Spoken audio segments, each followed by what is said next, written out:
So now that you have the language of your soul, at least a few different elements, and you understand that parts of your soul come and go, parts of other people's soul come and go, and that these are magical elements to use for transmutation, you can start to consider how magic works. After all, if you have somebody who's peaceful and somebody who's angry, and they come at that peaceful person with that anger energy, that projection of reality, then what happens? Does that peaceful person get more angry, or does that angry person get more peaceful because of that interaction? And this is starting to get into the subject of power that we mentioned earlier. Now, what power is the ability to make more of an impact in the same unit of time. And we talked about 5 seconds, and if this person's level of peace is, say, 80%, and this person's level of anger is 80%, and they're both interacting, either neither of them is affected, or the peaceful person kind of prevails, the peace is more powerful and the anger goes down to, say, 60%, or the peaceful person isn't super anchored and the angry person maybe goes up, so it becomes 90 and 30. There's a lot of ways for energy to affect itself in addition to power, but power is the first and most foremost. So if you think about the quality of peacefulness and how much it might affect you, or anger, and you might have felt those emotions as I expressed them earlier, the power of something is what you see, feel, and perceive in that moment. Remember, all that really exists, including you, is what exists in the moment, in this moment. All the factors of transference, of how much do you get hit by something, how much does it stick, depends on a lot of other factors like endurance, how much something is signature of your character, of your quality. For example, if you were a very peaceful person, somebody coming at you in an angry way may not affect you.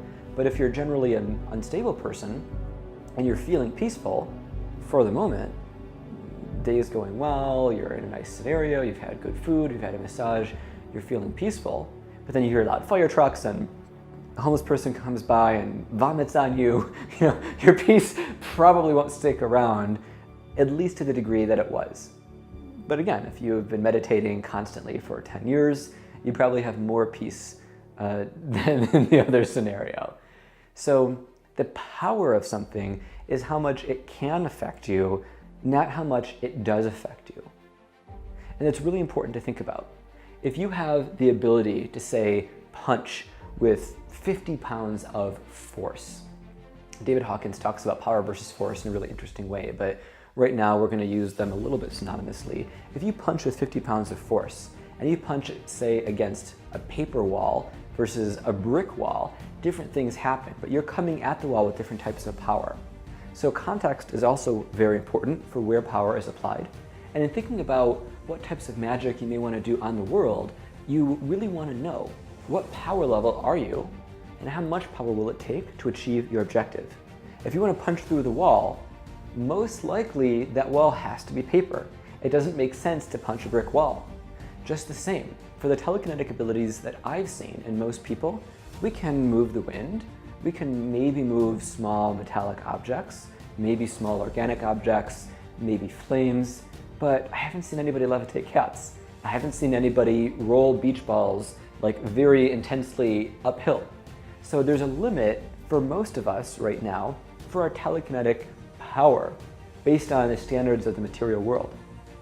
Yet emotionally, alchemically, most of us can grow our emotional power more than our telekinetic power by affecting the foods we eat, the people we interact with, the thoughts we think, the affirmations we do, our intent, our desire, how peaceful or angry our environment is, etc.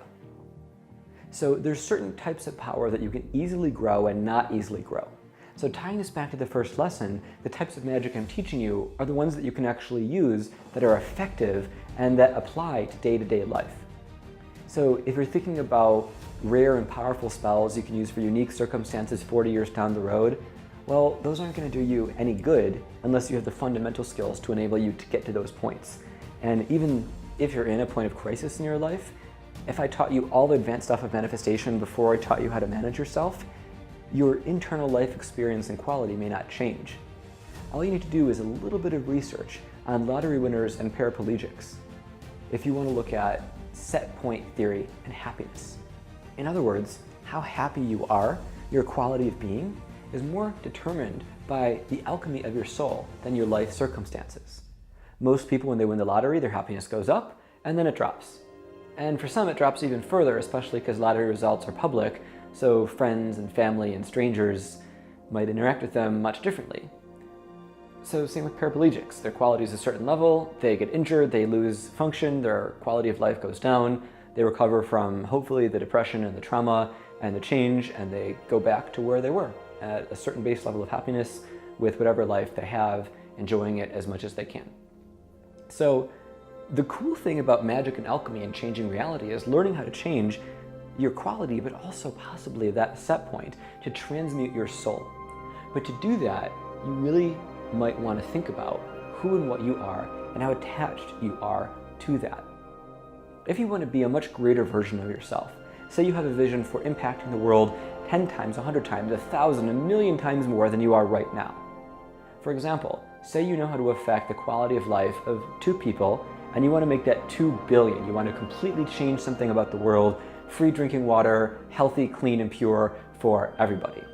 Or everybody has compassion and peace first in their heart before they go about anything, including acts of aggression and violence and greed that are the sources of so much suffering all over our world right now, throughout all cultures, political systems, and geographies.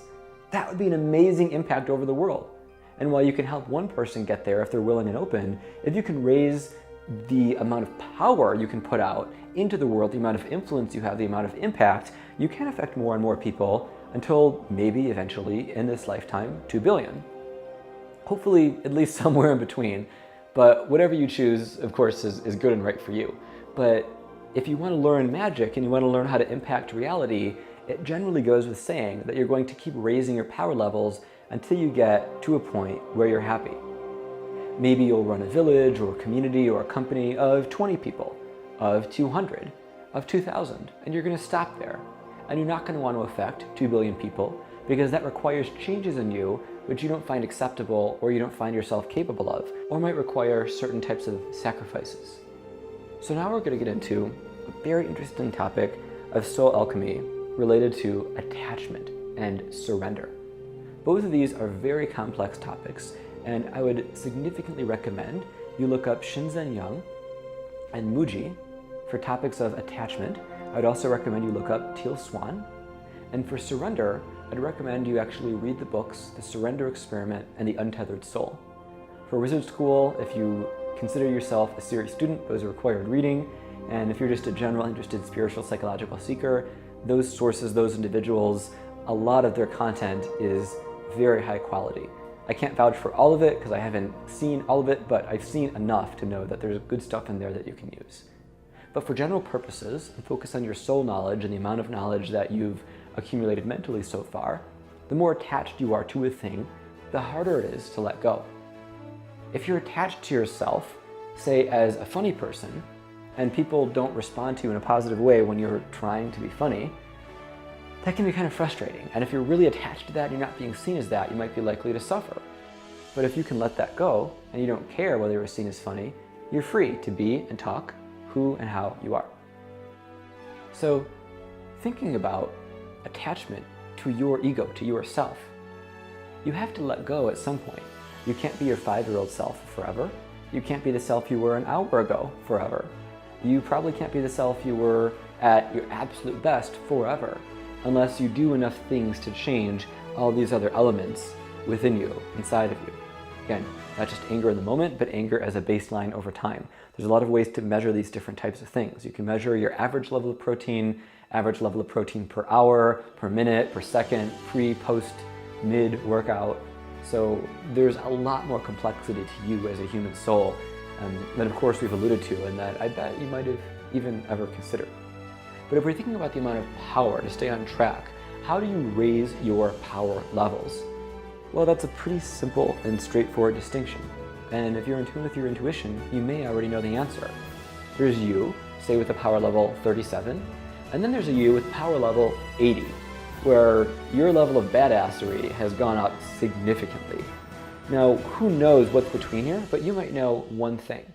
Maybe you eat healthier, maybe you're more fit, Maybe your social support, your environment changes, the amount of money you have at your disposal changes, your confidence changes, your self-reported or outsidedly scored space on the enlightenment spectrum changes. Regardless of all of that stuff, there's something that can take you from 37 to 80. Who knows if it'll take you a half step or 20 steps? Who knows if you'll have to do it once or 1,000 times?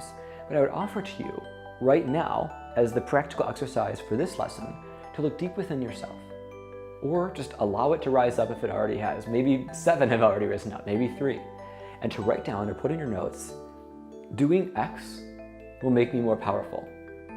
If you're feeling motivated and able and clear, you can say how much more powerful it will get you and what you need to do.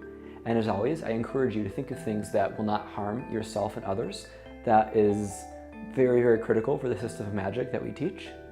So good luck with this exercise. I wish you well, and I look forward to seeing you in the next video.